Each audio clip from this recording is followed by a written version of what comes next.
कल्याण आश्रम से स्वामी जी, स्वामी श्री नर्मदानंद गिरी जी महाराज, स्वामी महेश चैतन्य जी, स्वामी मिलिंद जी, वंदे महाराज, प्रधान पुजारी नर्मदा मंदिर योगेश जी, मृत्युंजय आश्रम, इनका स्वागत और अभिनंदन और संतों के सम्मान के पश्चात माननीय अतिथियों के स्वागत के लिए अनुरोध करूंगा।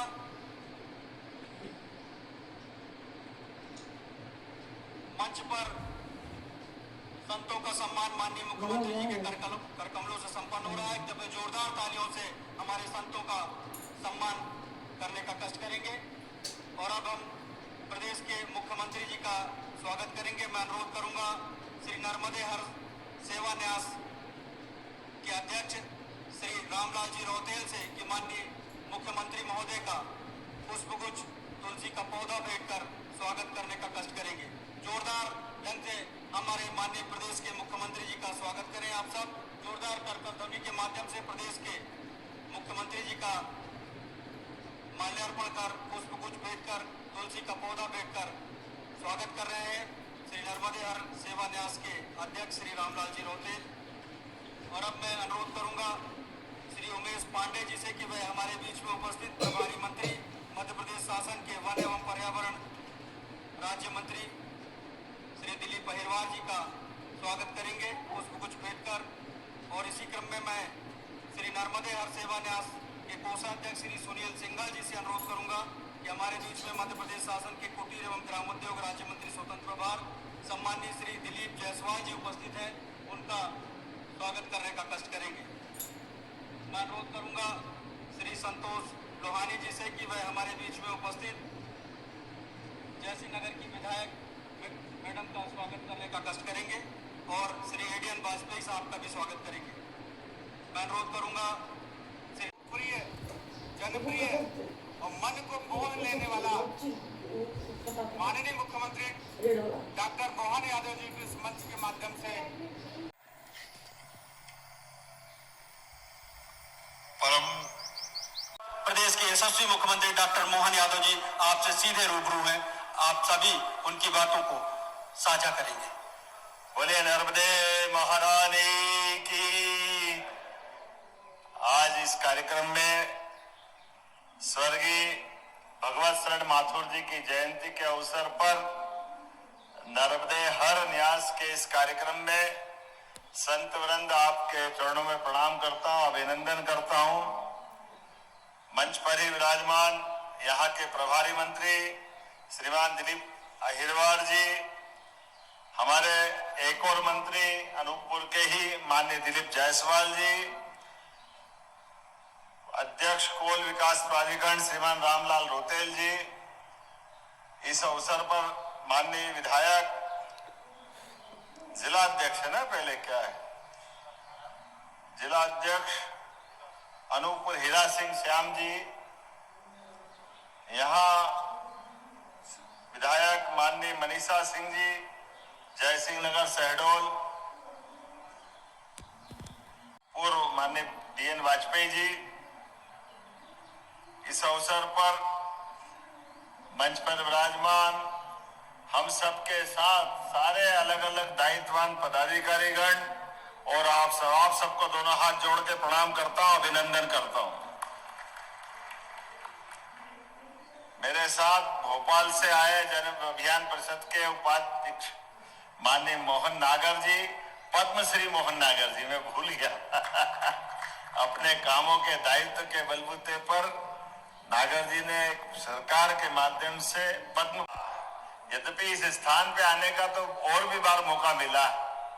मां नर्मदा के आंगन में मां नर्मदा की कृपा से यह अमरकंटक का क्षेत्र और न केवल मां नर्मदा, अमरकंटक बाबा महादेव की कृपा से नर्मदा, सोन, जोहिला, ये तीनों त्रिवेणी की धारा है। हम सबके लिए आनंद है अपने बीच में वाकई परमात्मा की कृपा। जिस अमरकंटक की इस भावना के साथ कई राज्यों के जीवन रेखा के रूप में मां नर्मदा की धारा अपना आशीर्वाद लुटाती है और सोन भी यहां से आगे बढ़ते हुए गंगा की धारा को समृद्ध करती। हमारे लिए सौभाग्य की बात आज के इस दौर में सच में हमारे जीवन भर का पुण्य अगर हो तो अमरकंटक आने का मौका मिलता है। मैं अपने आप को धन्य मानता हूं, अपने आप को सौभाग्यशाली मानता हूं।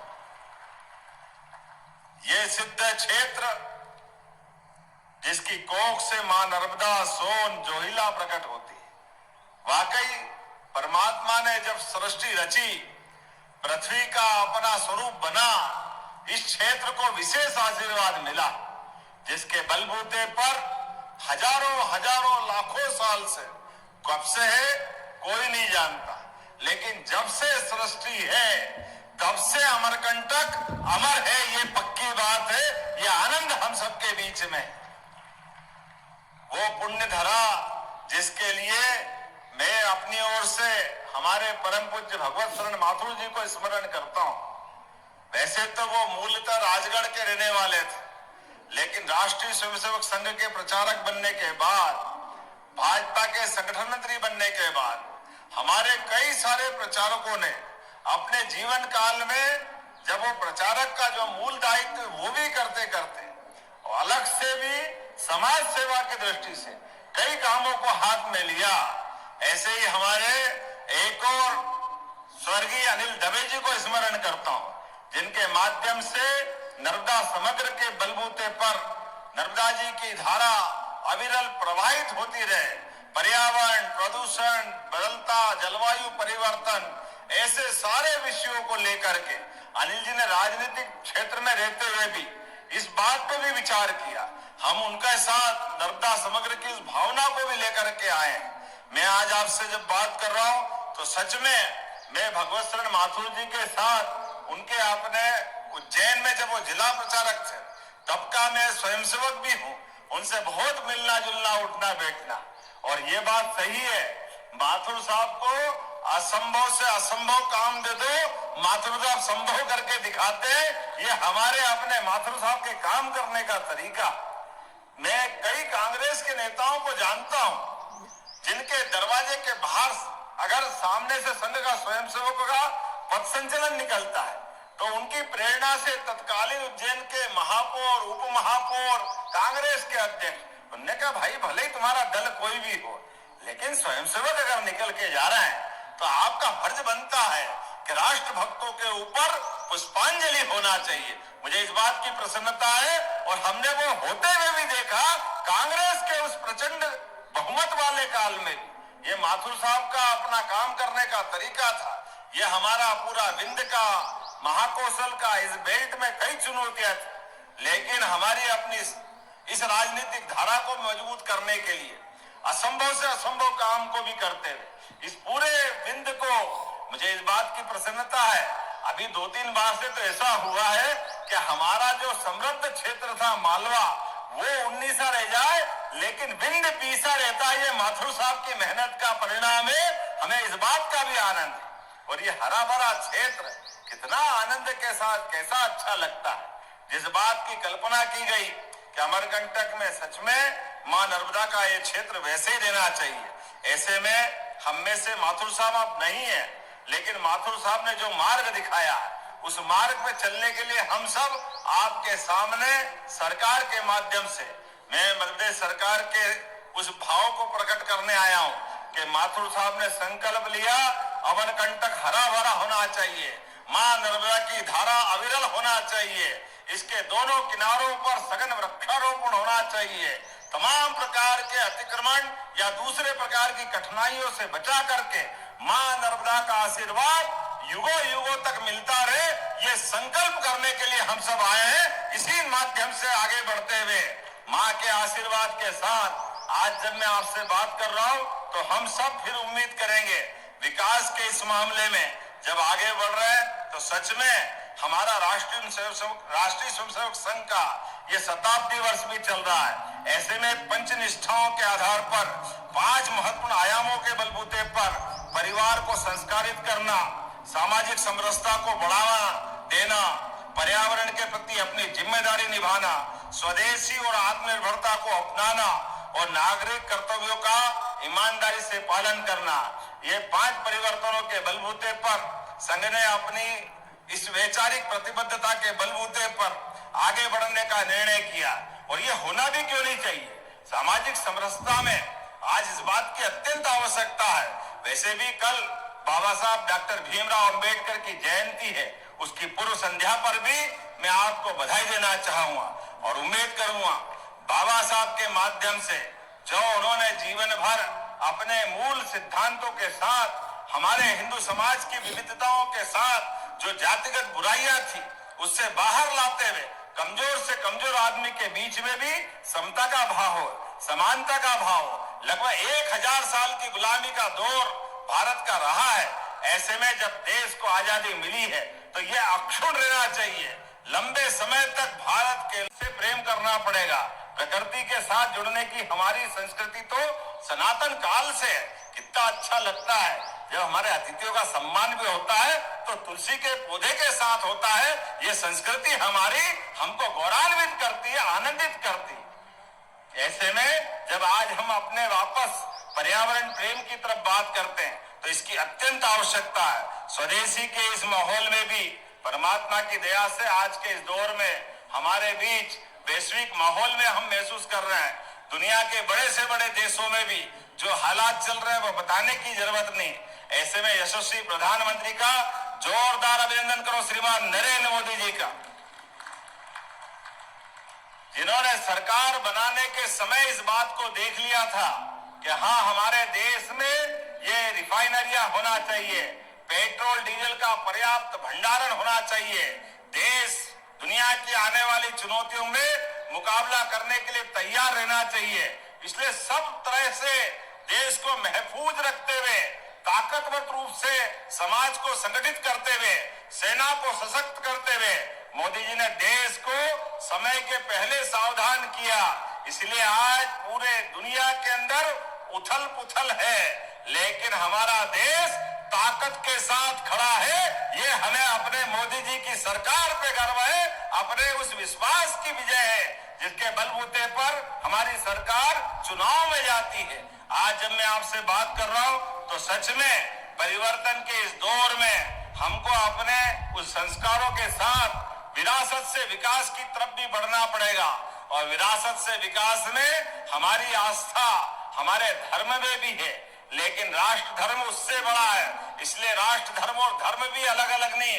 कई बार पंथों की इस मार्ग पे गलतियां हो जाती है, लेकिन मुझे इस बात का आनंद है हमारी सरकार के गठन होने के साथ ही हमने अपनी सनातन संस्कृति के सभी त्योहार धूमधाम से मना रहे हैं। जन्माष्टमी भी खूब आनंद से मनाते हैं और रामनवमी पे भगवान राम की जय जयकार करने में भी कोई शर्माने की आवश्यकता नहीं।